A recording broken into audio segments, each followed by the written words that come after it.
తెలంగాణలో రిజిస్ట్రేషన్ ప్రక్రియ సరళతరం చేస్తూ అవినీతికి ఆస్కారం లేకుండా సర్కారు చర్యలు తీసుకుంటోంది. ప్రజలకు వేగంగా, సమర్థవంతంగా, సులువుగా సేవలందించేందుకు సబ్ రిజిస్ట్రార్ కార్యాలయాలను కొత్తగా సిద్ధం చేస్తోంది. ఇందులో భాగంగానే డాక్యుమెంట్ రిజిస్ట్రేషన్ కోసం గంటల తరబడి నిరీక్షించే పని లేకుండా కేవలం 10 నుంచి 15 నిమిషాల వ్యవధిలోనే రిజిస్ట్రేషన్ ప్రక్రియ సాఫీగా పూర్తయ్యేలా స్లాట్ బుకింగ్ విధానం అమల్లోకి తీసుకురాబోతోంది.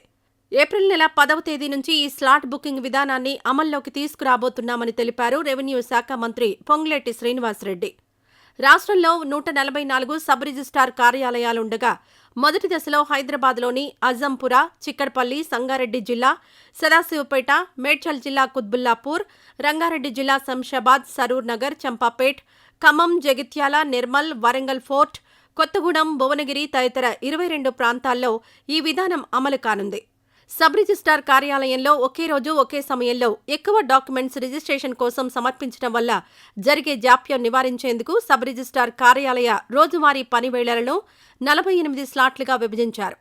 ప్రజలు నేరుగా registration.telangana.gov.in వెబ్సైట్ ద్వారా తమకు అనుకూలమైన తేదీ, సమయానికి స్లాట్ బుక్ చేసుకుని ఆ రోజు వారికి కేటాయించిన సమయానికి కార్యాలయానికి వెళ్లి రిజిస్ట్రేషన్ పూర్తి చేసుకుని వెంటనే వెళ్లిపోవచ్చు. స్లాట్ బుక్ చేసుకోని వారి కోసం ఏదైనా అత్యవసర సందర్భాలలో ప్రతిరోజు సాయంత్రం 5 నుంచి 6 గంటల వరకు 5 వాక్-ఇన్ రిజిస్ట్రేషన్లను అనుమతిస్తారని, నేరుగా కార్యాలయానికి వచ్చిన వారిలో ఫస్ట్ కమ్ ఫస్ట్ సర్వ్ పద్ధతిలో ఆ డాక్యుమెంట్స్ స్వీకరిస్తారు.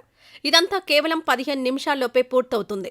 అలానే ఎక్కువ రద్దీ ఉన్న కార్యాలయాల్లో అదనపు సిబ్బందిని నియమిస్తూ 144 స్లాట్లను అందుబాటులోకి తెస్తున్నారు.